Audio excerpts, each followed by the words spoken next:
Hello दोस्तों, स्वागत है आप सभी का जनरल स्टडीज में। टारगेट बैच के अंतर्गत आज हम देखने वाले हैं पहले संसदीय समितियों के संबंध में चर्चा करेंगे और उसके पश्चात हम देखेंगे राज्यपाल के बारे में, फिर राज्य विधायिका। ठीक है, तो आज हमारा भाग 6 भी कंप्लीट हो जाएगा। थोड़ा बहुत एक आध जो अनुच्छेद हाईकोर्ट के हैं इंपोर्टेंट, उसको देखेंगे।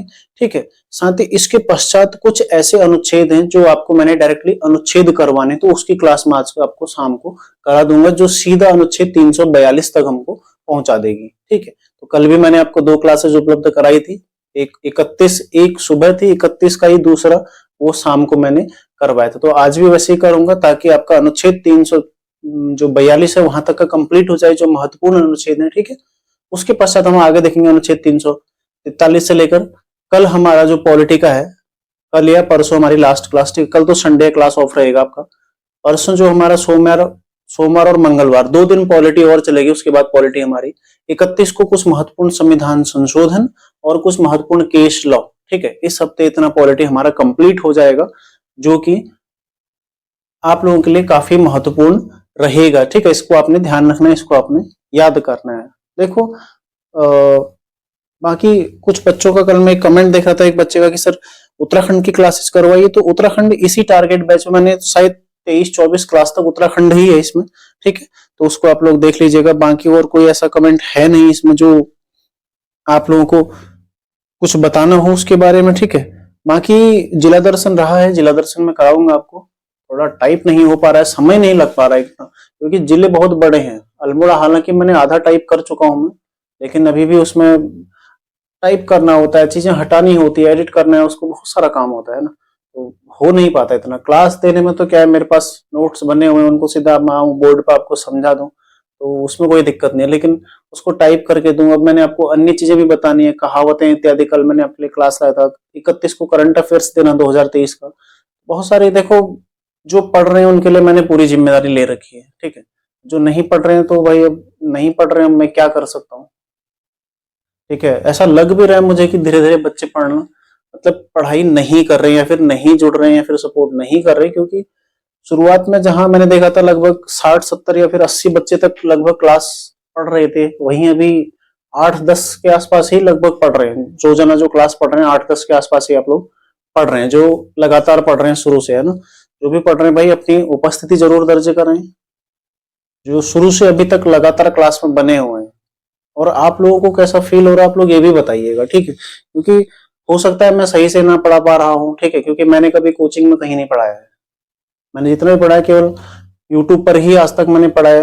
मैंने कहीं कोचिंग में किसी भी संस्थान में मैंने नहीं पढ़ा है, क्योंकि कोचिंगों में मैं पढ़ाना भी नहीं चाहता हूँ। मैं ज्यादा फीस लेकर बच्चों को नहीं पढ़ाना चाहता, है ना। और एक चीज और ध्यान रखिएगा, यदि सपोर्ट नहीं रहेगा तो फिर क्लासेस धीरे धीरे क्या हो जाएंगी, बंद हो जाएंगी। पहले भी बंद हुई थी, लेकिन हालांकि पहले कारण और थे। यहाँ पर सीधी बात है कि अगर सपोर्ट नहीं रहता तो देखो क्लासेस बंद हो जाएंगे, क्योंकि यार केवल मैं ही मेहनत करूं उचित नहीं है ना। मुझे यदि पढ़ना ही है, मुझे यदि कुछ करना ही है, तो मैं अपना घर पे बैठ के अन्य चीजें पढ़ सकता हूँ, कोई अन्य किताबें पढ़ सकता हूँ जिनसे ज्ञान बढ़े। ठीक है, कुछ अच्छी किताबें पढ़ सकता हूँ, कुछ नॉवेल पढ़ सकता हूँ। लेकिन आप लोगों को पढ़ा रहा हूँ, आप लोगों के लिए मेहनत कर रहा हूँ, सुबह 3:30 बजे उठकर मैं आप लोगों के लिए क्लास बना रहा हूँ अभी, है ना। तो शायद ही कोई टीचर होगा पूरे आपके उत्तराखंड के लिए, मैं बता रहा हूँ, जो आपके लिए सुबह 3:30 बजे उठकर क्लास रिकॉर्ड करके आप लोगों को पढ़ाने के लिए मेहनत करे। ठीक है, रात्रि 9 बजे आपको लास्ट क्लास दिया था, यानी कि उसके बाद ही मैं सोया हूँ। ठीक है, तो ठंडी मुझे भी लग रही है। ठंड के दिन मैं यहाँ पर हूँ जहां पर 3 से 4 डिग्री के आसपास अभी टेम्परेचर होगा, है ना। तो ठंडा यहाँ पर बहुत है। मैं भी ठंड में रह रहा हूँ, आप लोग भी रह रहे हैं, मतलब हर कोई। देखो होता क्या है ना, कई सारे बच्चे भी फिजिकल में जा रहे हैं, फिजिकल में जा रहे हैं, बाहर हो रहे हैं बाहर 50% लगभग बाहर हो जा रहे हैं फिजिकल में। लेकिन फिजिकल में बाहर हो गए तो सोच रहे बस ये उनके जीवन का अंतिम एग्जाम था, अब कुछ नहीं होने वाला। यदि आप करेगा फॉर्म नहीं आता तो शायद वो कभी फॉर्म भर ही नहीं पाते, वो कभी नौकरी लग ही नहीं पाते। वो तो शुक्र मनाओ सरकार का कि उन्होंने आप करे निकाल दिया और ऐसे महानुभावों ने फॉर्म भर दिए, वरना फॉर्म ही नहीं भरते हो कभी। ऐसे नौकरी निकालोगे क्या? एक एक एग्जाम से आपको सीखना पड़ेगा, एक एक नंबर बढ़ाने के लिए आपको मेहनत करना पड़ेगा। भाई सरकारी नौकरी ऐसे थोड़ा ना मिल जाएगी। आप सरकार का हिस्सा बनोगे। मैं आपको पहले ही बताया हूं, 1 या 2% लोग ही हैं बेरोजगारों में जो सरकार का हिस्सा बनेंगे। बाकी सब बेरोजगार के बेरोजगार ही रहेंगे। अब यदि आप बेरोजगार भी रहेंगे ना, तो आप किस कैटेगरी के रहते हैं ये भी मायने रखता है, आपके अंदर कुछ ज्ञान है कि नहीं है, ठीक है। वरना वल्ले बैठे रहोगे जिंदगी भर, कुछ नहीं होगा। हमेशा देखो, बार बार वही चीज रिपीट करना उचित नहीं है कि समस्याएं हमेशा आती रहेंगी, समस्याएं आपको नौकरी में लगने के बाद भी आएंगी, बेरोजगार रहोगे तब भी आएंगी, लेकिन उससे आप पार कैसे पाओगे ये आप पर निर्भर करता है, ठीक है। केवल एक भर्ती आपकी नहीं निकली, एक फिजिकल आपका नहीं निकला, इसका मतलब ये नहीं कि आप नौकरी नहीं लग सकते हैं। अभी जो ग्रेजुएट हैं, जो क्लास देख रहे हैं, यदि आप ग्रेजुएट हैं तो आप लोग उत्तराखंड जुडिशरी में फॉर्म आए हुए हैं, वहां पर फॉर्म भरिए, उनको वहां पर अप्लाई कीजिए, ठीक है। वहां पर अच्छे अवसर हैं। जो स्टेनो सीखे हुए हैं, स्टेनो के लिए अच्छे अवसर है, वहां पर 82 के आसपास लगभग शायद पद आए हुए हैं। एनटीए एग्जाम करा रहा है, तो जल्द ही आपका एग्जाम भी हो जाएगा, और मार्च 17 को आपका एग्जाम है। लेकिन भाई पढ़ना आपको ही पड़ेगा, है ना। टीचर आपके लिए जो कर सकता है, मैं आपको गाइड कर सकता हूँ, आपको बता सकता हूँ, आपको पढ़ने का तरीका बता सकता हूँ, आपको समझा सकता हूँ, जो मैं कर रहा हूँ, ठीक है। बाकी इस मार्गदर्शन को लेकर आप क्या कर रहे हैं, आप कितनी मेहनत कर रहे हैं घर पर, ये आप पर ही निर्भर करेगा। आपके सिलेक्शन इसी पर निर्भर करेगा कि आप कितनी मेहनत कर रहे हैं, ठीक है। हर किसी के पास, देखो मुझे ऐसा भी लगता है कि शायद अधिकांश लोग सक्षम भी हो सकते हैं कोचिंग जाने के लिए, 2000 रुपया फीस देने के लिए, महीने में 800 रुपया प्रैक्टिस सेट के लिए देने के लिए हो सकते हैं सक्षम ना। देहरादून जाकर 5000 रुपया रूम का किराया देने के लिए, तभी तो जो फ्री की चीज का महत्व है, जो उपयोगिता है, वो किसी को समझ में नहीं आती। क्यों? क्योंकि इन चीजों को देने में समर्थ है। कोई भी बच्चा यदि अभी देहरादून जाके तैयारी करता है, सोचो 4000 रुपये उसके रूम का किराया मान लो, न्यूनतम है ये न्यूनतम है। इससे नीचे कमरा आपको नहीं मिलेगा कहीं भी, देहरादून या हल्द्वानी में कहीं पर भी आप देख लो, 3 लगा लो बहुत से बहुत, ठीक है। नॉर्मल कमरा 3। ये देखो 2000 रुपये आप कोचिंग का फीस दे रहे हैं, 800 रुपया प्रैक्टिस सेट के लिए दे रहे हैं, 500 रुपया आप टाइपिंग सीख रहे हैं, या फिर अन्य कोई चीजें कर रहे हैं तो उसके लिए, ठीक है। और बुक्स अभी महीने का अलग है, ठीक है। ये देखो 6500 तो यही हो गया आपका, बुक्स आपकी अलग हैं, तो यहाँ पर आप बुक्स नोट का ऐड कर लीजिए। इसके अलावा आप देखो नोटबुक इत्यादि ले रहे होंगे, वो सब ऐड कर लीजिए। कम से कम 8000 रुपये महीने का आपका खर्चा आ रहा है, प्लस साथ में आपको 299 का रिचार्ज भी चाहिए हर महीने, क्योंकि 10,000 का फोन भी रखा हुआ है ना, इसमें 299 का हर महीने रिचार्ज भी चाहिए। तो कई सारे तो ऐसे होंगे दूसरे के में कर भी देते होंगे, होते हैं, ठीक है। तो इतना आप वहन कर सकते हैं, इसलिए मुझे लगता है कि आप लोग क्या है, समर्थ हैं। जो नहीं पढ़ रहे हैं, जिन्हें क्लासेस नहीं चाहिए, जिन्हें चाहिए, जो पढ़ रहे हैं लगातार, उनकी समस्याएं हो सकती हैं, ठीक है। उन्हें देखो, कोचिंग जाके भी आप यही पॉलिटी पढ़ोगे, कोचिंग वाले आपको कोई स्पेशल पॉलिटी नहीं पढ़ाएंगे। जो मैंने उत्तराखंड का इतिहास पढ़ा है, यही आपको कोचिंग वाले भी पढ़ाएंगे। लेकिन उसके लिए देखो, आपको जितना सिलेबस हमने केवल 31 क्लास में कवर किया है, उसको कवर करने के लिए आप यकीन नहीं मानोगे 3 से 4 महीना आपको कम से कम लगेगा उनको, 3 से 4 महीना। यकीन ना हो, आप कोचिंग जाके देख लो, आजमा के देख लो, ठीक है। क्लास यहीं पर है, रिकॉर्डेड है, 32वीं क्लास है। बाद में आगे कमेंट कर सकते हैं, 3-4 महीने क्लास लेके आप देख लीजिए। और उसके लिए देखो, जितना यहाँ पर फ्री में आपको मिला, ये आपको लगभग 8000 में पड़ जाएगा। पहले मैंने आपको पहले ही बताया था, मैं पहले प्रैक्टिस सेट आपको उपलब्ध कराया था फ्री के। हर हफ्ते प्रैक्टिस सेट खुद से बनाता था, खुद से टाइप करता था, प्रश्न सोच कर बनाता था, अच्छे प्रश्न बनाता था। ऐसा भी नहीं कि किसी किताब से टेप के आपको टाइप करके दे दिया, ठीक है। लेकिन क्या उसका कोई महत्व नहीं था, केवल 1-2 बच्चों को छोड़कर, ठीक है। एक बच्चा, एक कमल जोशी नैनीताल का, और एक साथी एक लोकेश कुमार, उसका अभी पटवारी में सिलेक्शन हो गया है। कमल जोशी का भी सिलेक्शन हुआ है, उसका बंदी रक्षक में, ठीक है। फाइनल अभी हालांकि रिजल्ट नहीं आया। तो 2 बच्चों को छोड़कर उन प्रश्नों में यदि कोई गलती होती थी तो कोई भी बच्चा रिप्लाई नहीं करता, जबकि ग्रुप में उस समय मैं खुद व्हाट्सएप मैं ग्रुप से जुड़ा हुआ था, और लगभग 450 बच्चों के आसपास थे। तो भाई क्यों जुड़े आप लोग? भंडारा थोड़ा ना हो रहा कोई ग्रुप के अंदर कि आप लोग आगे जुड़ गए, थोड़ी देर में मिल जाएगा कुछ। मेहनत तो करनी पड़ेगी ना आपको। पीडीएफ आपको दे रहा हूँ, आंसर की आपको दे रहा हूँ, कोई भी चीज आपको टाइप करके दे रहा हूँ, उसका पीडीएफ आपको निःशुल्क मिलता है। कोई भी चीज, कोई भी मेरी तरफ से आपको चीजें मिलती है तो फ्री की मिलती है, लेकिन फ्री की कदर होनी चाहिए ना, तभी आप उसका यूज कर पाओगे, तभी आप उसका इस्तेमाल कर पाओगे, और तभी आपके लिए उपयोगी भी होगी। वरना यदि आदत लग गई है, प्रैक्टिस सेट मैं आपको दे रहा था महीने के 5, वो फ्री थे। आप कोचिंग में जाते हैं, महीने के 8 देते हैं, महीने का उसका सॉल्यूशन आपको मिलता है, सॉल्यूशन मैंने भी करवाया आपको फ्री में, ठीक है। महीने के 8 या 10 आपको मिलते हैं, लेकिन फीस कितनी मिलती है आपको? 8,800 रुपए आपको फीस देनी पड़ेगी अलग से। ये दे सकते हैं क्यों? क्योंकि कोचिंग नाम है ना, कोचिंग है, कोचिंग है भाई। 100 लोग बैठे हुए हैं वहां पर, 50 नंबर आ रहे हैं आपके, वहां पर ईमानदारी रहेगी, वहां पर माहौल रहेगा। अरे माहौल तो घर में भी हो सकता है, लेकिन आप लोग, माहौल तो आपके ऊपर निर्भर करता है ना कि आप कैसा बनाते हैं। यदि आप सीरियस हैं तो आप बेहतर तैयारी करेंगे, नहीं है तो फिर कुछ भी कर लीजिए, आप 10 साल तक लगे रहिए, नौकरी नहीं लगेगी। स्मार्ट तरीके अपनाओ, अच्छी तैयारी करो, अच्छे से पढ़ो, और क्या चीजें पढ़नी है और क्या छोड़ना है ये भी पता होना चाहिए, ठीक है। क्या चीजें पढ़नी है और क्या छोड़ना है पता होना भी बहुत जरूरी है, ठीक है। तो इसलिए मैं ये तो नहीं बोलूंगा कि आप लोग मेरी ही क्लासेस देखिए, जो देख रहे हैं ठीक है, आप लोग देखते रहिए, आप लोगों को मैं पूरा सिलेबस कराऊंगा, लेकिन भविष्य में किसी भी एग्जाम के लिए कोई भी बैच में शुरू नहीं करूंगा, ठीक है।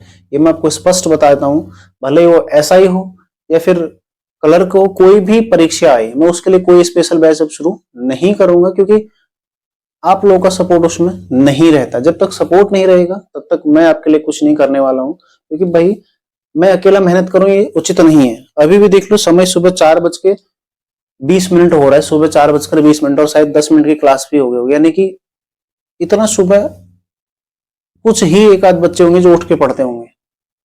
आप लोगों में कुछ बच्चे ही होंगे जो सुबह उठ के पढ़ते होंगे, ज्यादातर क्या करते हैं रात को देरी से सोते हैं और सुबह देरी से उठते हैं। मतलब ये आपका अपना शेड्यूल है, आप लोग जैसे उठें जैसे सोएं वो आपकी मर्जी। लेकिन केवल ऐसा लग रहा है कि मैं ही मेहनत कर रहा हूं और कुछ बच्चे ही मेरे साथ जुड़े हुए हैं जो मेहनत करें, लेकिन जो जुड़े हुए हैं आप लोगों को पूरा सिलेबस मैं कराऊंगा, वो मेरी जिम्मेदारी है। और आप किसी भी परीक्षा में बैठ जाइए, ग्रुप सी की, ग्रुप सी की कोई भी परीक्षा हो, यदि आप ग्रुप सी की तैयारी कर रहे हैं उत्तराखंड में, तो हर परीक्षा में यहाँ से आपको प्रश्न मिलेंगे, हर परीक्षा में ये मैटर आपके लिए उपयोगी होगा, ठीक है। और प्रैक्टिस सेट भी आपके लिए मैं 11 फरवरी, शायद 10 या 11 फरवरी, जब भी सेकंड सैटरडे है, प्रैक्टिस सेट आप लोगों को उस दिन मिलेगा, ठीक है। तो प्रैक्टिस सेट भी आपके लिए लाऊंगा, सारी चीजें आपको मैं कराऊंगा, ठीक है। आपको मैंने जिम्मेदारी ले रखी है, तो इसको मैं पूरा निर्वहन यहाँ पर करने वाला हूँ। तो क्लास शुरू करते हैं। देखो आज थोड़ा बहुत सुनाने के मूड में था, तो अपनी इच्छा मैंने पूर्ति कर ली, ठीक है। क्लास शुरू करते हैं। देखो संसदीय समितियां कितने तरह की होती हैं? 2 तरह की होती हैं, ठीक है। एक होती है स्थायी समितियां, स्थायी समितियां, दूसरी होती है तदर्थ समिति। तदर्थ मतलब अस्थाई, कभी कभी किसी चीज में, किसी मैटर में ले आई, ठीक है। जैसे प्रवर समिति, इसके अंतर्गत भी 2 तरह की समितियां आती है, एक प्रवर समिति, प्रवर समिति, दूसरी आती है संविधान समिति।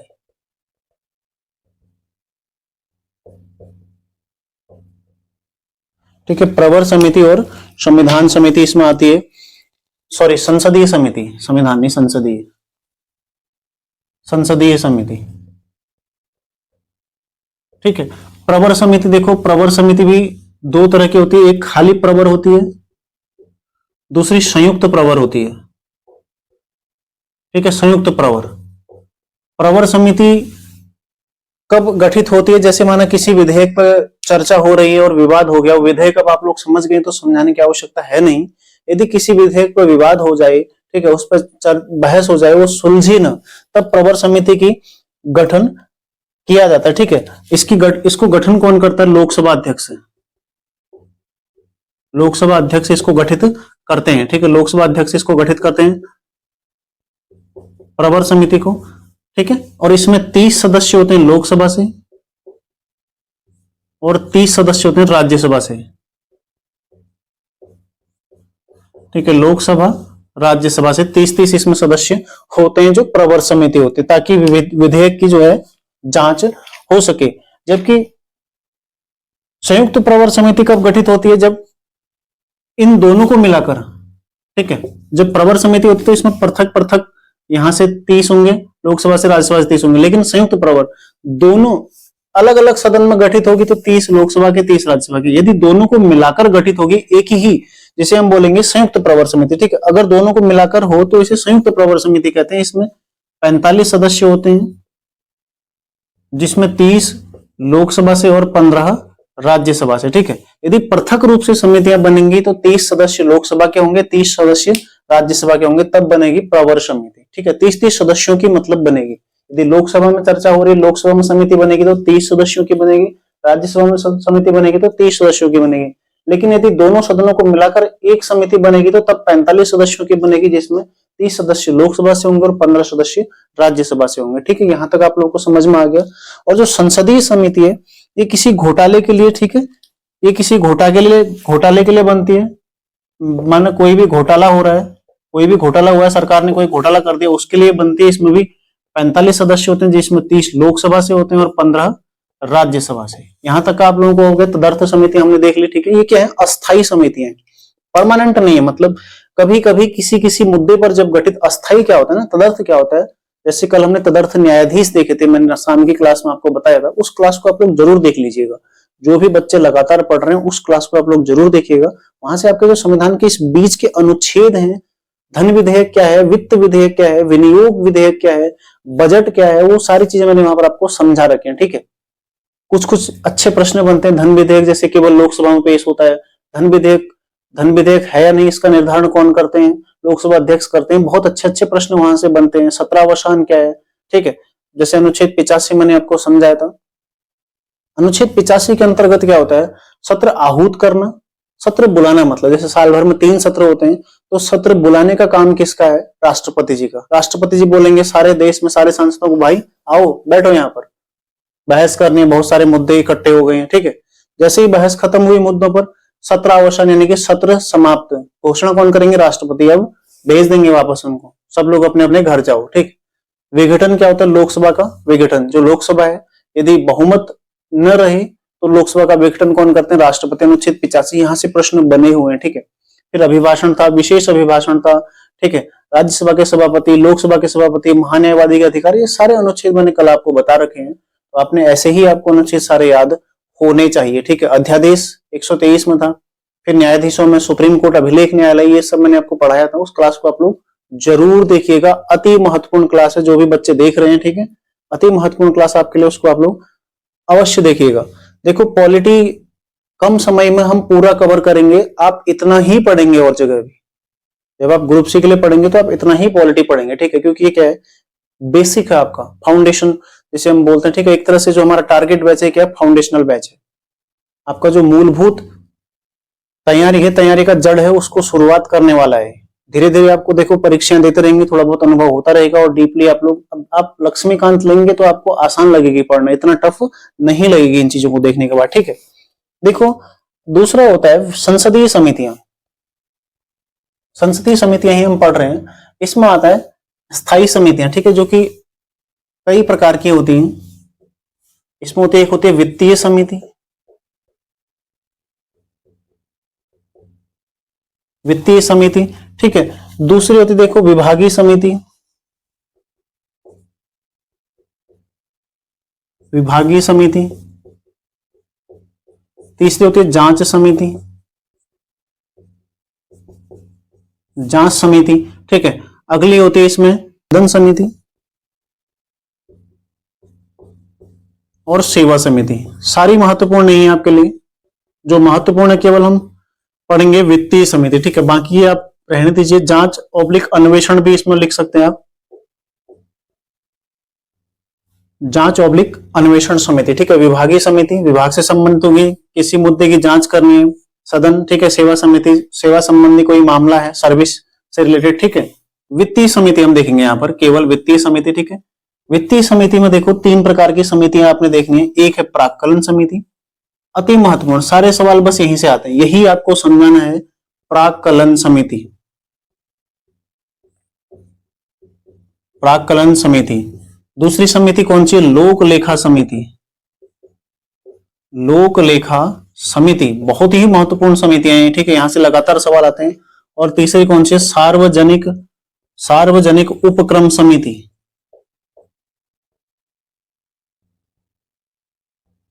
ठीक है, अब इस बार जो देखो हमारा टेस्ट होगा, जो हम प्रैक्टिस सेट लेंगे सेकंड सैटरडे को, वहां पर तब तक हमारा पॉलिटी कंप्लीट हो जाता है। तो कम से कम 15 अच्छे सवाल आपको पॉलिटी के वहां पर देखने को मिलेंगे और उम्मीद करता हूं आप लोग उसमें बेहतर प्रदर्शन करेंगे। ठीक है, जो बच्चे लगातार जुड़े हुए हैं, आप लोग मेरे साथ टेलीग्राम से जुड़ जाइए और अपने नंबर जरूर शेयर कीजिएगा।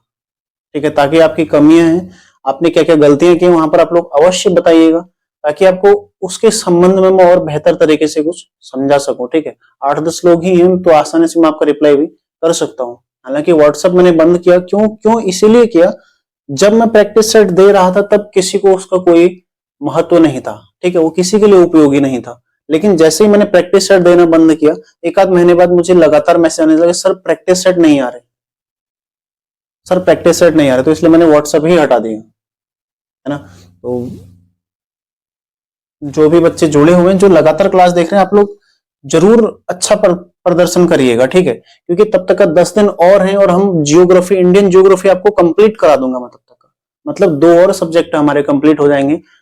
उत्तराखंड हो गया, देखो कुमाऊनी कहावतें तब तक कंप्लीट हो जाएंगी, और उत्तराखंड जिला दर्शन आपका कंप्लीट हो जाएगा। क्योंकि टाइप तो 3-4 दिन लगेंगे, थोड़ा समय लूंगा, क्योंकि ऑफिस भी जाना है, ऑफिस का काम भी करना है भाई। सुबह 9 से शाम 6 तो ऑफिस ही रहता है। बचे कुछ ही समय में ही आप लोगों के लिए क्लास तैयार करनी है, आप लोग टाइप करना, सारी मेहनत करनी है।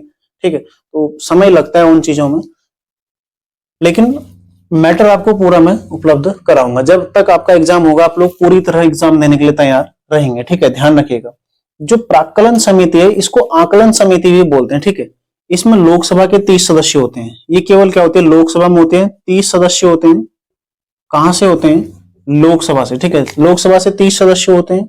ठीक है, और ये क्या है, स्थायी समिति, हम पहले ही पढ़ चुके हैं क्या है ये, स्थायी समिति, वित्तीय समिति, जिसको बजट के बाद लाया जाता है। कब लाई जाती है, बजट के बाद। यानी कि अनुच्छेद जो 113 हमने कल देखा था, जो प्राक्कलन करना है ना, किसी भी चीज का आकलन करना कि खर्च क्या होगा, कितना होगा, कैसे होगा, कहां से आएगा, कहां जाएगा, वो सब चीज जो प्राक्कलन होगा किसी भी चीज के लिए, कितना निकालना है, वो सब क्या है, प्राक्कलन समिति होती है, उसके लिए गठित होती है। ठीक है, 30 सदस्य होती है, जो कि लोकसभा के सदस्य होते हैं। अगला देखो, लोक लेखा समिति। जो प्राक्कलन समिति है, ये पहली बार गठित कब हुई थी, 1950 में। ठीक है, शुरुआत कब हुई इसके गठन की, 1950 में शुरू हुई थी। सबसे महत्वपूर्ण जो है लोक लेखा समिति, यानी कि जो लोक वित्त है, इसकी समिति कौन सी है, लोक लेखा समिति। ठीक है, जनता का पैसा कहाँ यूज हो रहा, कहाँ जा रहा, कहाँ नहीं जा रहा, क्या कर रहा, कहीं सरकार घोटाले तो नहीं कर रही। ठीक है, ज्यादा व्यय तो नहीं कर रही है, आवश्यकता से अधिक जितनी भी चीजें हैं उन सब पर नजर कौन रखती है, लोक लेखा समिति। क्यों रखती है, क्योंकि जो इसका अध्यक्ष होता है वो विपक्ष का, जो विपक्षी दल का नेता होता है संसद में, ठीक है, लोकसभा में विपक्षी दल का नेता, वही क्या होता है, इसका अध्यक्ष होता है।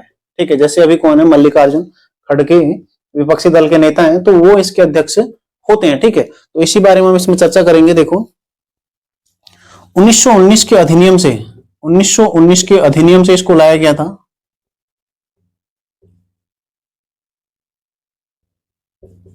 1919 के अधिनियम से इसको लाया गया था। ठीक है, ध्यान रखिएगा, लोक लेखा समिति को 1919 के अधिनियम से लाया गया था। और उसके पश्चात, ठीक है, जो धन कौन निकालेगा, प्राक्कलन समिति। हमने कहा ना, धन निकालना और ये सब चीजें किसका काम है, प्राक्कलन समिति का। अब धन कौन सा निकाला, इसकी जांच कौन करेगी, लोक लेखा समिति। क्या करेगी, धन की जांच, कि जनता का पैसा सही निकाला है, नहीं निकाला है, कितना निकाला, कहां जा रहा है, कहां नहीं जा रहा है। ठीक है, इसमें देखो 15 सदस्य लोकसभा से प्लस 7 सदस्य राज्यसभा से इसमें होते हैं। ठीक है, 15 लोकसभा से होंगे, 7 राज्यसभा से, यानी कि कुल कितने सदस्य हो जाएंगे इसमें, 22 सदस्य। कुल कितने हो जाएंगे इसमें, 22 सदस्य इसमें कुल रहते हैं। ठीक है, 1967 में, 1967 में, इसको आप लोग लिख लीजिए, मैं पढ़ देता हूं। ठीक है, 1967 में एक परंपरा शुरू की गई। ठीक है, 1967 में ये शुरू किया गया कि लोकसभा जो लोक लेखा समिति, उसका अध्यक्ष कौन होगा, विपक्ष का नेता होगा। ठीक है, से इसका अध्यक्ष कौन होता है, विपक्ष का नेता, विपक्ष का नेता होता है। ठीक है, तो 1967 से शुरुआत हुई है कि इसका अध्यक्ष कौन होगा, विपक्ष का नेता होता है। और साथ ही इसमें जो देखो, इसको प्राक्कलन समिति की जुड़वा बहन भी कहा जाता है, लोक लेखा समिति को। ये इसी का, ठीक है, लोक लेखा समिति के बारे में लिख रहा हूं यहां पर, इसे प्राक्कलन समिति की जुड़वा बहन कहा जाता है।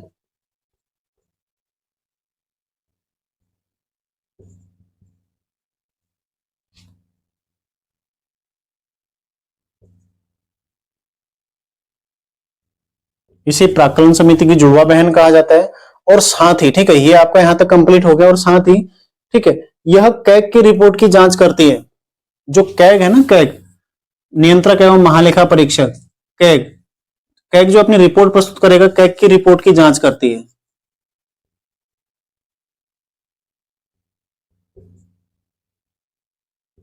जांच करती है और अपनी रिपोर्ट किसको देती है? लोकसभा अध्यक्ष को, ठीक है। और अपनी रिपोर्ट किसको देगी? रिपोर्ट लोकसभा अध्यक्ष को देती है।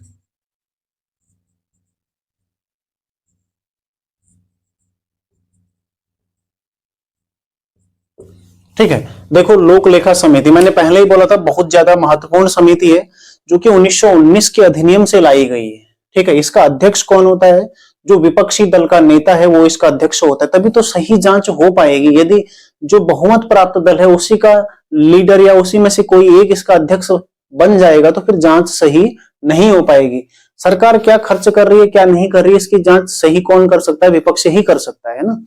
तो विपक्षी दल का नेता इसका अध्यक्ष होता है।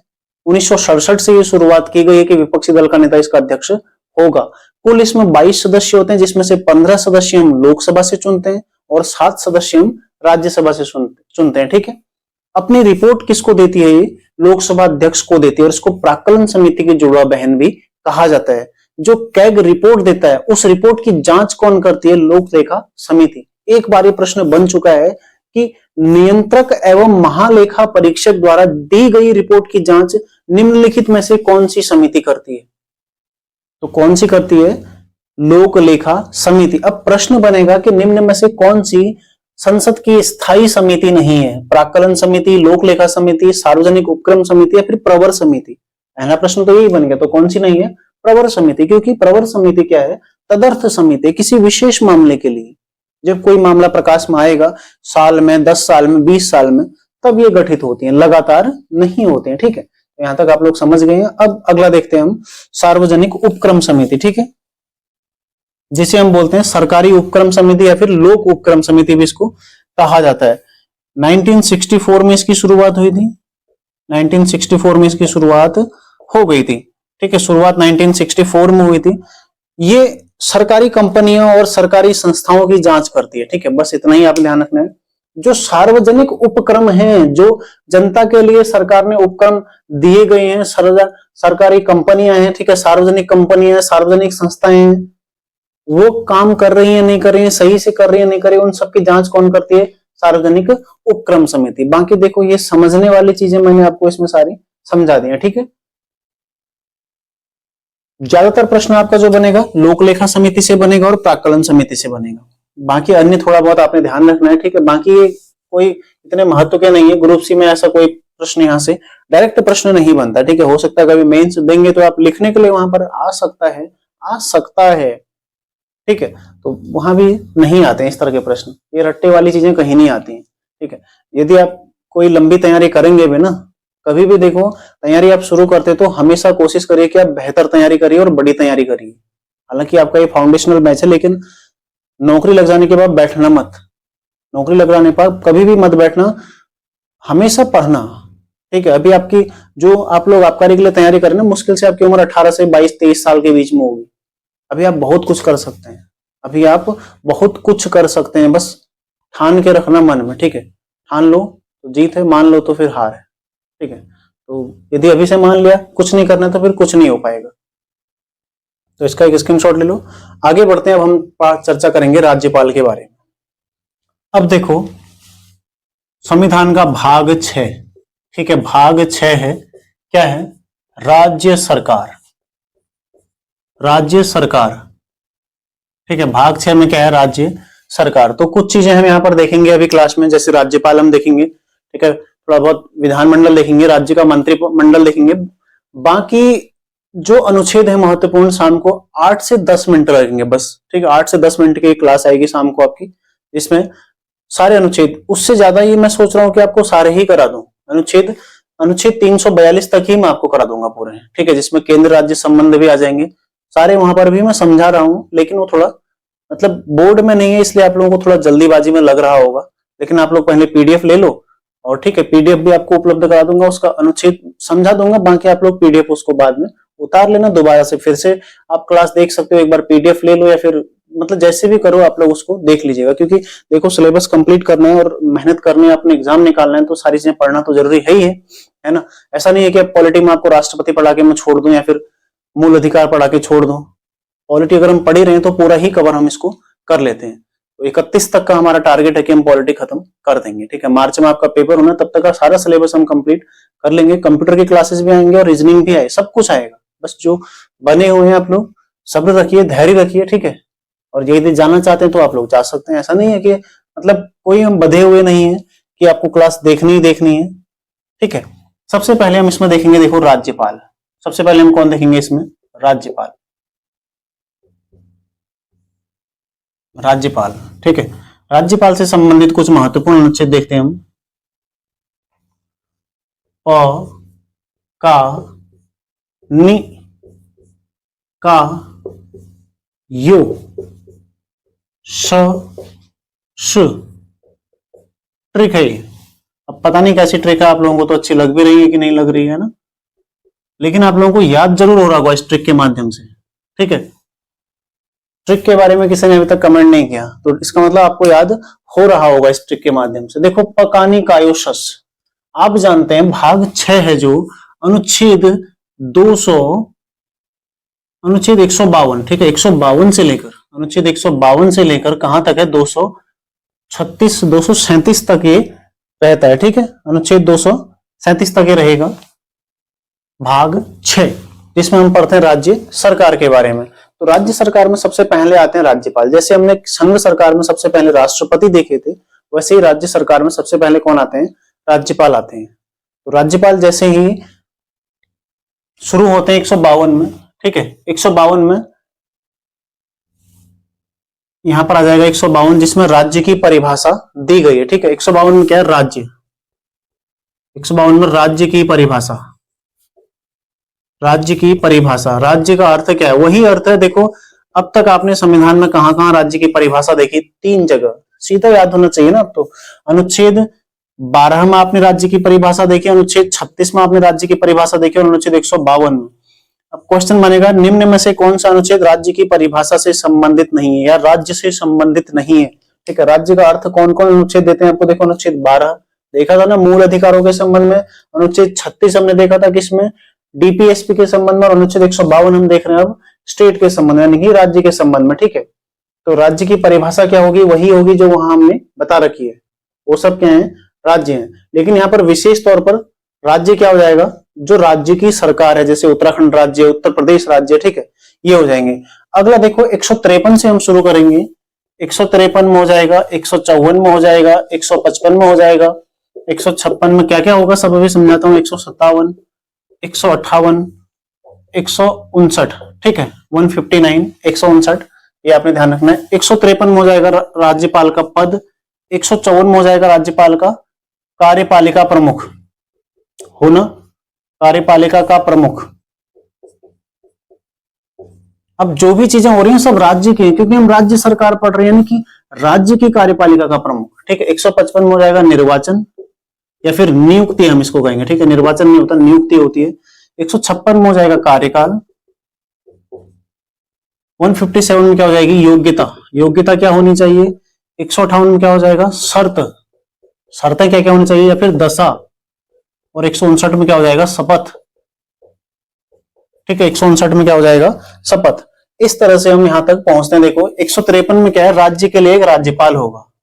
153 में क्या है? प्रत्येक राज्य के लिए एक राज्यपाल होगा, या फिर राज्यपाल 2 राज्यों के लिए भी एक राज्यपाल नियुक्त हो सकता है, ठीक है। तो प्रत्येक राज्य का एक क्या होगा? राज्यपाल होगा। ये अनुच्छेद 53 बोलता, अनुच्छेद 153 ये बोलता है। 3 ट्रिक, तीनों महत्वपूर्ण, और यहां से लगातार सवाल आते हैं, ठीक है। पहली ट्रिक थी पकानिको का द्वयोदशम, जो कि राष्ट्रपति से संबंधित थी, ठीक है। दूसरी कौन सी थी?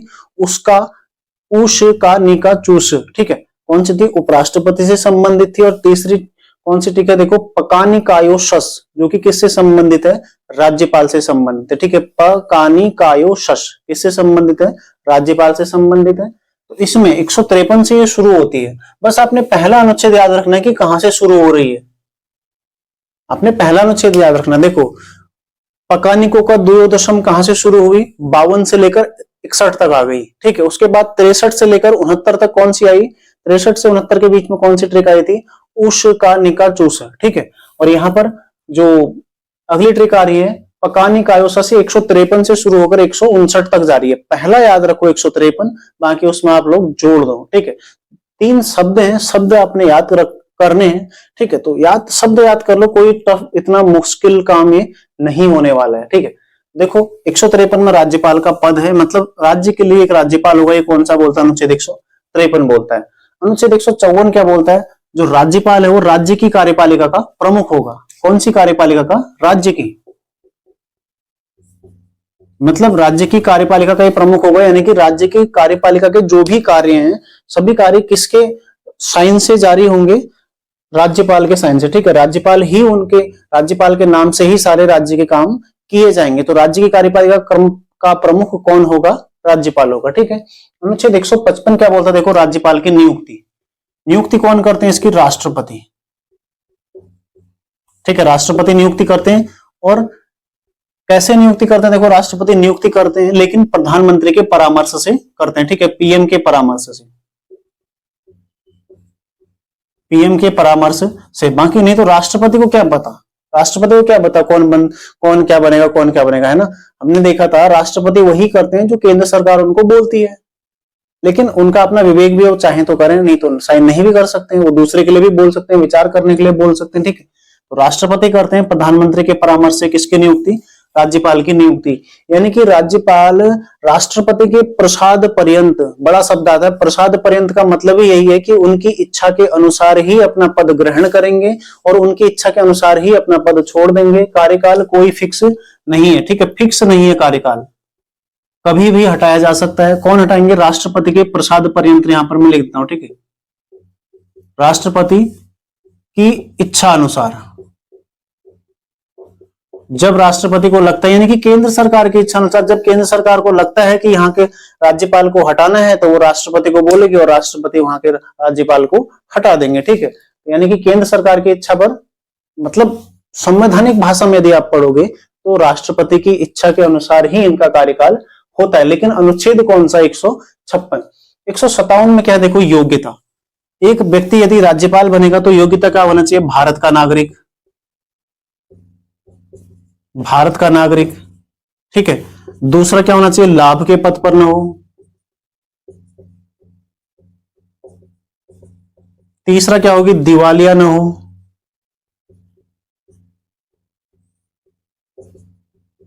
ठीक है, दिवालिया न हो। चौथा क्या होगा, चौथी इसकी योग्यता क्या हो जाएगी, 35 वर्ष की आयु पार कर चुका हो। 35 वर्ष की आयु पार कर चुका हो, ये क्या हो जाएंगी, योग्यता, ठीक है। ये क्या है, राज्यपाल बनने के लिए योग्यता है। भारत का नागरिक होना चाहिए, किसी लाभ के पद पर नहीं होना चाहिए, दिवालिया नहीं होना चाहिए, ठीक है, पागल नहीं होना चाहिए, बाकी 35 वर्ष की आयु पार वो कर चुका हो। लेकिन इसके लिए कुछ शर्तें, दशा हैं। शर्तें देखो, एक तो विधानमंडल या फिर संसद का सदस्य वो नहीं होना चाहिए, ठीक है। संसद या विधानमंडल का सदस्य नहीं होना चाहिए।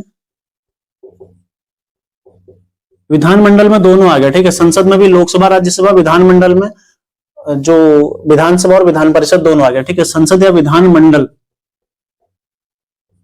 का सदस्य नहीं होना चाहिए।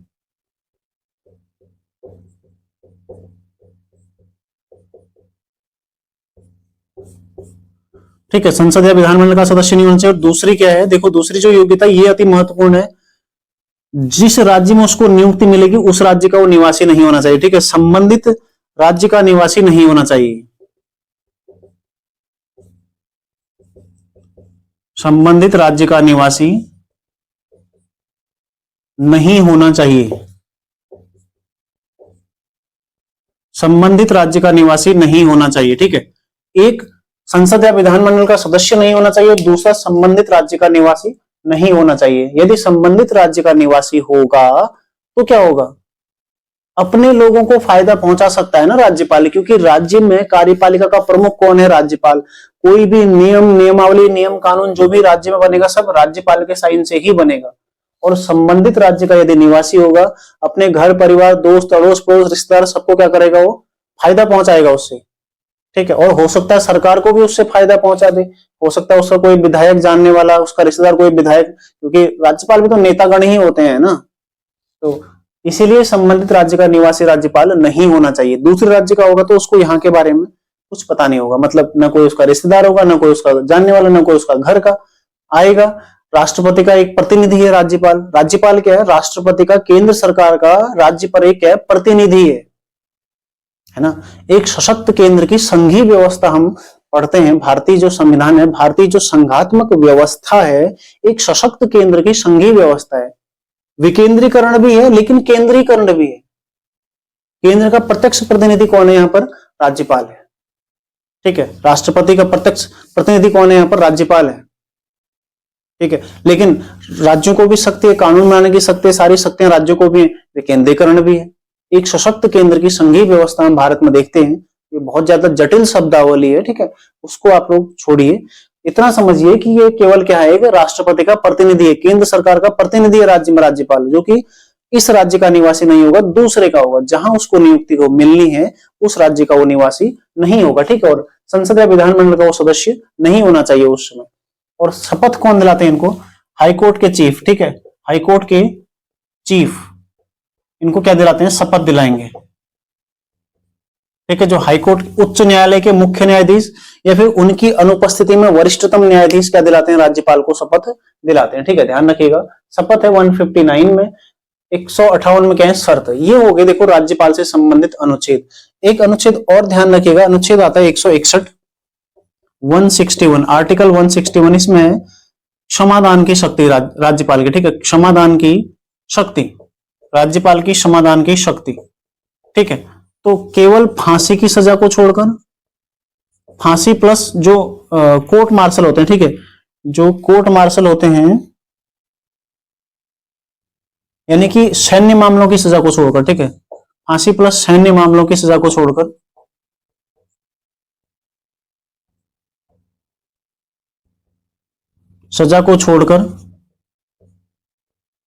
अन्य सभी अधिकार राज्यपाल को भी है। अब राष्ट्रपति पढ़े थे ना वहीं पर, वो सारी सजा माफ करने की शक्ति 161 में किसको है? राज्यपाल को भी है। लेकिन राज्यपाल फांसी की सजा माफ नहीं कर सकते, और सैन्य मामलों में यदि सजा किसी को दी गई है, कोर्ट मार्शल यदि किसी को सजा दी गई है, कोर्ट जो सैन्य कोर्टें होती हैं, ठीक है, सैन्य अदालत होती है, वहां से किसी को यदि सजा दी गई है तो उसको राज्यपाल माफ नहीं कर सकते, उसके लिए राष्ट्रपति के पास ही जाना होगा। बाकी अन्य देखो कौन कौन सी 5 थी, फिर से याद करो, रिवीजन करो, अभी याद हो जाएगा। देखो, क्षमा थी पहली, लघुकरण था, परिहार थे, ठीक है, प्रविलंबन थी, 5वीं विराम थी। 5 याद है आपको, ठीक है, होनी चाहिए बिल्कुल। सारी चीजें ना आपके दिमाग में फिट हो जाएंगे, आप लोग रिवीजन ज्यादा से ज्यादा करो। एक बच्ची है शायद आयुषी चौहान करके नाम है, एक दिन आपका कमेंट आया था कि सर आगे को पढ़ रहे हैं लेकिन पीछे का भूल रहे हैं। आप पीछे का तभी भूल रहे हो, देखो आप रिवीजन नहीं कर रहे हो। यदि आप रिवीजन करोगे, जितना आप पढ़ रहे हो प्रतिदिन, आज आपने क्लास देखी, 11 बजे आपको क्लास मिलते, तो कोशिश करो कि 11 बजे ही उसको नोट कर लो, या फिर उसके आसपास ही उसको नोट कर लो, ठीक। आपने नोट किया, आपने एक रिवीजन, नोट करने के तुरंत बाद एक रिवीजन कर लिया उसका। फिर एक बार शाम को आप, यदि आप लाइब्रेरी जा रहे हो तो शाम को घर जाके एक रिवीजन करिए। बहुत समय होता है यार, बेरोजगार जो व्यक्ति है उसके पास समय ही समय है पढ़ने के लिए, है ना। कुछ बच्चे ही ऐसे होंगे जिनकी कंडीशन इतनी ज्यादा खराब होती है कि उन्हें पार्ट टाइम नौकरी तक करनी पड़ती है, ठीक है। तो पार्ट टाइम नौकरी भी कई सारे बच्चे करते हैं, है ना। तैयारी के दौरान स्वयं हमने भी करी है, उससे पहले कंपनी से लेकर होटल से लेकर सब जगह काम करने के पश्चात ही यहाँ तैयारी की लाइन में आए, क्योंकि पता चला कि वहां पर हमारी कोई इज्जत नहीं है, कोई महत्व नहीं है, ठीक है।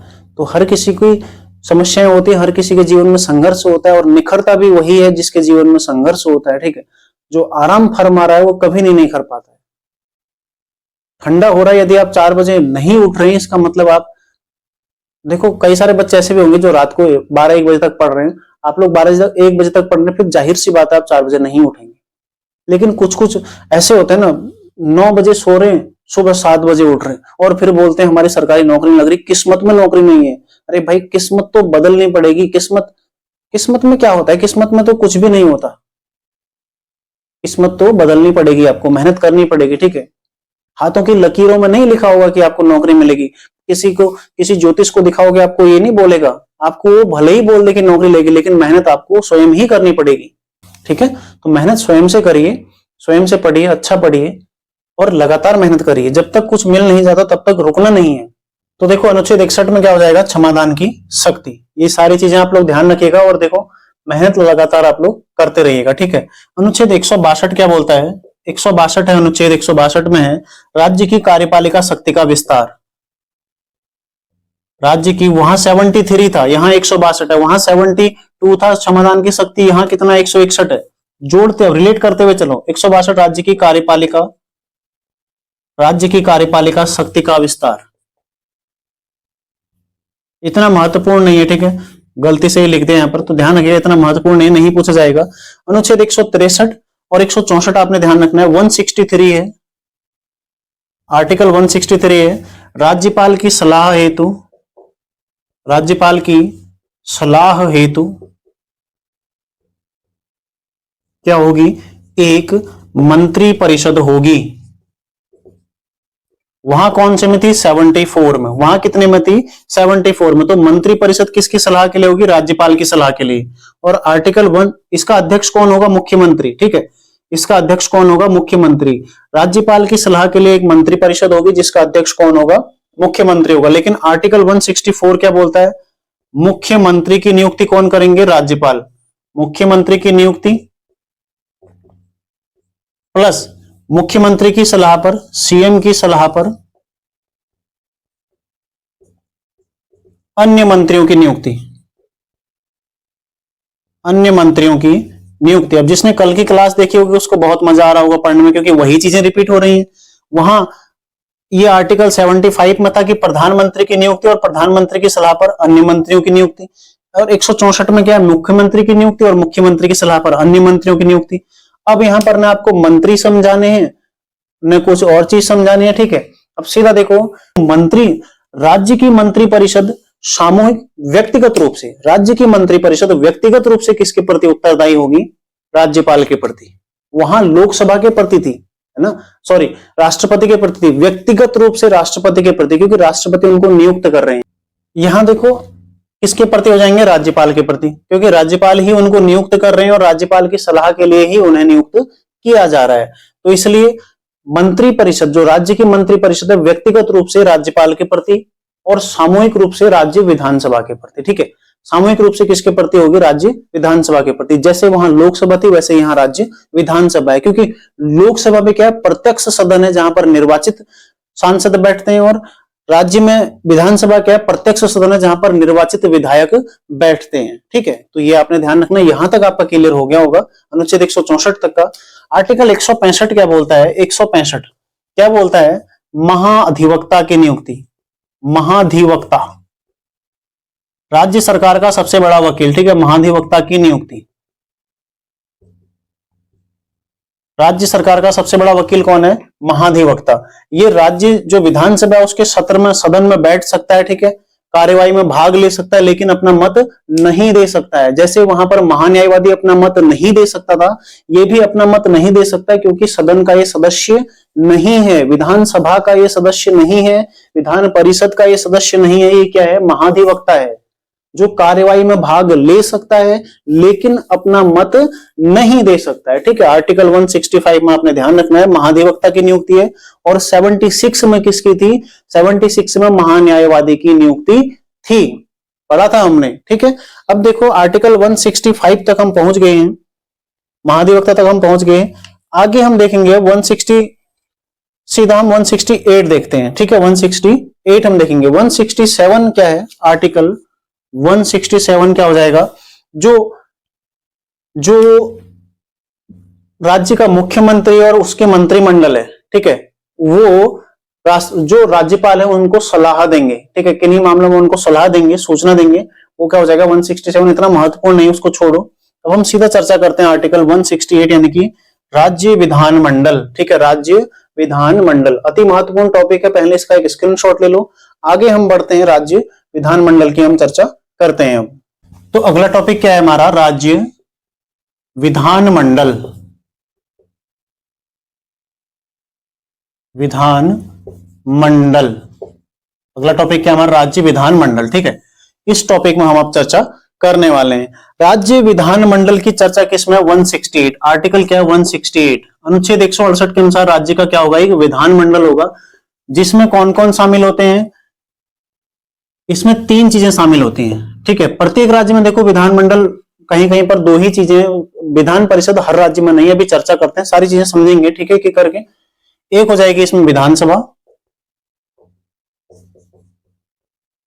दूसरी हो जाएगी इसमें विधान परिषद, ठीक है। दूसरी कौन होगी इसमें? विधान परिषद। और तीसरी कौन है इसमें? राज्यपाल। राज्यपाल भी तो विधानमंडल का अभिन्न अंग है ना। तीसरे कौन हो जाएंगे इसमें? राज्यपाल। तो ध्यान रखिएगा, एक हो जाएंगे इसमें विधानसभा, दूसरे हो जाएंगे इसमें विधानमंडल, सॉरी विधान परिषद, तीसरे हो जाएंगे राज्यपाल। जो देखो विधान सभा है, इसकी चर्चा किसमें? अनुच्छेद 170 में। आर्टिकल 170 क्या है? विधानसभा के संबंध में। विधान परिषद 171 में, ठीक है। जिन राज्यों में विधान परिषद है वहां पर उसके संबंध में चर्चा क्या? 171 में। लेकिन यदि किसी राज्य में विधान परिषद का सृजन करना है, मतलब अभी तक विधान परिषद केवल 6 राज्यों में, ठीक है, केवल 6 राज्यों में विधान परिषद है, केवल 6 राज्यों में। राज्य कौन कौन है देखो, एक हो जाएगा उत्तर प्रदेश, उत्तर प्रदेश, इसी से जुड़ा हुआ है बिहार, इससे जुड़ा हुआ है बिहार, ठीक है। तीसरा हो जाएगा देखो महाराष्ट्र, इसी से जुड़ा हुआ है कर्नाटक। अगला हो जाएगा देखो आंध्र प्रदेश, और इसी से जुड़ा हुआ है तेलंगाना, ठीक है, तेलंगाना। मैप में यदि आप इसको समझेंगे,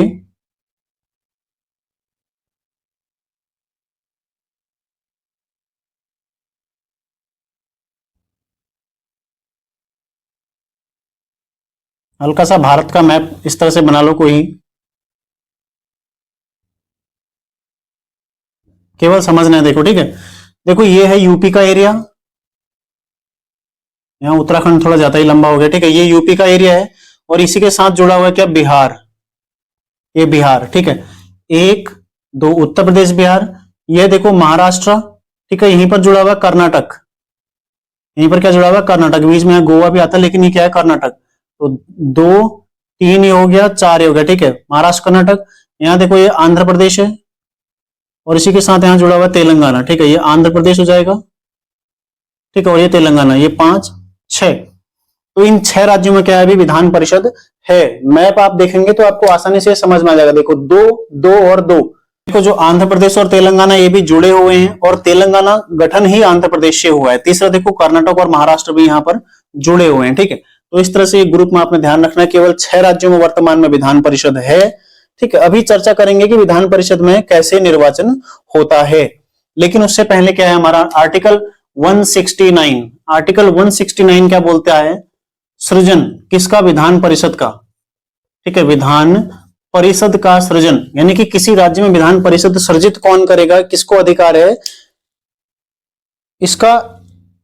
संसद को अधिकार है, ठीक है। लेकिन संबंधित राज्य की विधानसभा 2/3 बहुमत से पारित कर किसी, मतलब कैसे सृजन होगा? देखो माना उत्तराखंड में विधान परिषद चाहिए, तो यहाँ की विधानसभा 2/3 बहुमत के साथ उसको पारित करके संसद में भेजेगी, फिर वो संसद में पारित होगा, उसके पश्चात ही यहाँ पर विधान परिषद का सृजन हो पाएगा, ठीक है। तो विधान परिषद के सृजन से संबंधित अनुच्छेद कौन सा? अनुच्छेद 169, ठीक है। और अनुच्छेद 170 में क्या है? विधानसभा की चर्चा है। ये क्या है? एक प्रत्यक्ष सदन है, प्रत्यक्ष सदन है, ठीक है। दूसरा क्या है? निम्न सदन है, अस्थायी सदन है। जैसे वहां लोकसभा थी वैसे यहाँ पर विधानसभा, ठीक है, अस्थायी सदन है। प्रत्यक्ष क्यों है? क्योंकि जनता यहाँ पर चुनाव करके भेजती है। निम्न क्यों है? क्योंकि कभी भी विघटित हो सकता है। अस्थायी कभी भी विघटित हो सकता है, ठीक है। और युवाओं का सदन इसको बोलेंगे, युवाओं का सदन। जो वहां पर लोकसभा था वही यहाँ पर विधानसभा, ठीक है, युवाओं का सदन है। इसके सदस्यों का निर्वाचन होता है, डायरेक्ट रूप से निर्वाचन होता है, ठीक है। और इन्हीं में जितने सदस्य निर्वाचित होते हैं उनमें से जो बहुमत दल प्राप्त है उसका नेता कौन होता है? इसका अध्यक्ष, इसका लीडर बन जाता है, जिसे हम मुख्यमंत्री बोलते हैं, ठीक है। समकक्षों में प्रथम क्या हो जाएगा? मुख्यमंत्री यहां पर हो जाएगा, ठीक है। लेकिन अब ध्यान रखिएगा, न्यूनतम आयु कितनी है इसके लिए? 25 वर्ष। न्यूनतम आयु कितनी होनी चाहिए? 25 साल, ठीक है, 25 साल होनी चाहिए। यदि कोई व्यक्ति 25 साल है तो विधायक का चुनाव लड़ सकता है। और देखो सीटों की अधिकतम संख्या कितनी हो सकती है? 500 सीटों की अधिकतम संख्या कितनी हो सकती है? 500। 500 हो सकती है। और न्यूनतम कितनी हो सकती है? विधानसभा में न्यूनतम कितने हो सकते हैं? यहां पर न्यूनतम हो सकते हैं 60। ठीक है, विधानसभा में न्यूनतम कितने हो सकते हैं? 60 हो सकते हैं। और अधिकतम कितने हो सकते हैं? 500। ठीक है, देखो 3 केंद्र शासित प्रदेशों में विधानसभा है, दिल्ली, पुदुचेरी और जम्मू कश्मीर में विधानसभा है। ठीक है, तो न्यूनतम 60 हो सकते हैं, लेकिन कुछ राज्य इसमें अपवाद भी हैं, कुछ राज्य इसमें अपवाद भी हैं। अब अपवाद कौन से हैं आपने ढूंढने हैं, वो एक तो मिजोरम है। ठीक है, मिजोरम ही, और दूसरा सिक्किम है। ठीक है, मिजोरम है, सिक्किम है, ये कुछ अपवाद हैं जहां पर सीटें क्या हैं? कम है। ठीक है, तीसरा हो जाएगा गोवा। गोवा, मिजोरम और सिक्किम। गोवा 40, मिजोरम 40 और सिक्किम यहां पर कितनी है? 32 सीटें हैं। ठीक है, ये क्या है? अपवाद हैं कुछ जो कि 60 से कम है। न्यूनतम 60 होनी चाहिए, लेकिन अब यहाँ की पॉपुलेशन ही कम है, तो फिर क्या कर सकते हैं ना। तो यहाँ पर क्या है? 40, 40 और 32। हाल ही में मिजोरम में चुनाव भी हुए हैं 40 सीटों पर। तो गोवा में 40 है, देखो मिजोरम में 40 है और सिक्किम में 32 है। ठीक है, ध्यान रखिएगा न्यूनतम 60 होने चाहिए, अधिकतम 500 है। तो यूपी में कितने हैं भाई? 403। यूपी में कितने हैं अभी? वर्तमान में 403 है। हाईएस्ट कहाँ है? यूपी में ही है। ठीक है, हाईएस्ट कहाँ है? यूपी में 403 है। उसके पश्चात देखो पश्चिम बंगाल में 294। पश्चिम बंगाल कितने? 294। ठीक है, पश्चिम बंगाल में 294 विधानसभा सीटें, यूपी में 403 विधानसभा सीटें। और तीसरे नंबर पर आता है महाराष्ट्र, एमएच कितनी है? 288 विधानसभा सीटें यहां पर भी हैं। ठीक है, तो इतना आपका यहां पर तो कंप्लीट हो गया। बाकी 3 जो केंद्र शासित प्रदेश है वहां पर भी विधानसभा सीटें ये मैं आपको लिखा चुका हूं। जबकि विधान परिषद में आपको बताया हूं, विधान परिषद कैसे? देखो विधान परिषद में बता चुका हूं आपको, 6 राज्यों में विधान परिषद है वर्तमान में, 6 राज्य आपको मैं समझा चुका हूं। ठीक है, विधान परिषद का इनका निर्वाचन कैसे हो सकता है? ठीक है, अधिकतम विधान परिषद क्या होती है? कभी भंग नहीं होती, इसलिए इसको क्या बोलते हैं? स्थायी सदन।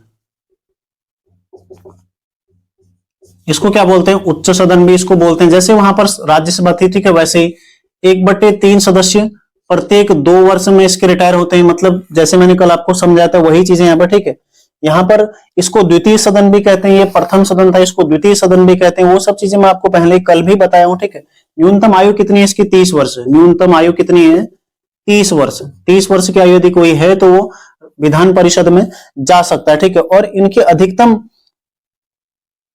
संख्या कितनी होती है इनकी? एक प्रश्न नोट करने लायक है। ठीक है, ये क्या है? पॉइंट नोट करने लायक है, तो इसको आप लोग ध्यान रखिएगा। जो विधान परिषद है, जो विधान परिषद है, विधान परिषद की अधिकतम सदस्य संख्या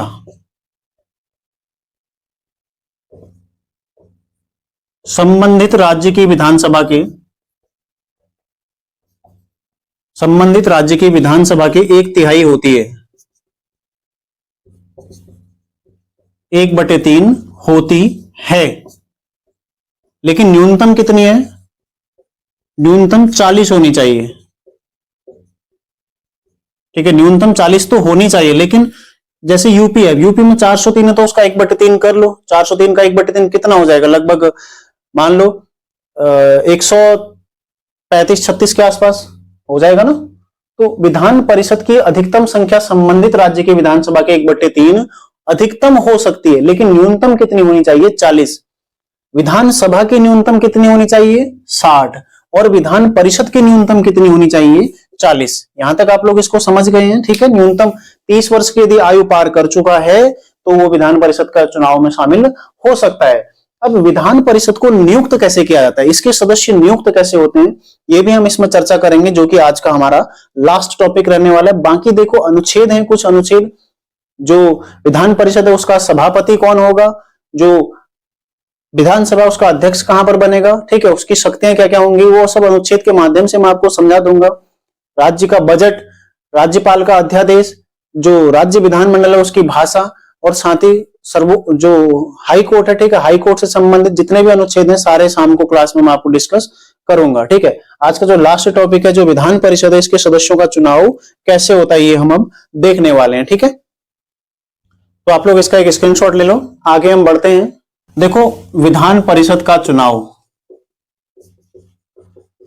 विधान परिषद के सदस्य कैसे चुने जाते हैं, ठीक है, ये हमारा टॉपिक है। विधान परिषद के सदस्य चुनाव इनका कैसे होता है, पूरा ही लिख देता हूं, नहीं तो यहाँ पर आप लोग फिर कमेंट करेंगे, ठीक है। तो विधान परिषद के सदस्य चुने कैसे जाते हैं, पांच तरह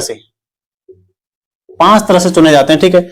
1/3, 1/3, 1/3, 1/6, 1/12, 1/12, मतलब कुल जो सदस्य संख्या होगी विधान परिषद की, उसका 1/3 कौन चुनेगा, ये चुनेंगे विधायक, यानी कि विधानसभा के सदस्य चुनेंगे।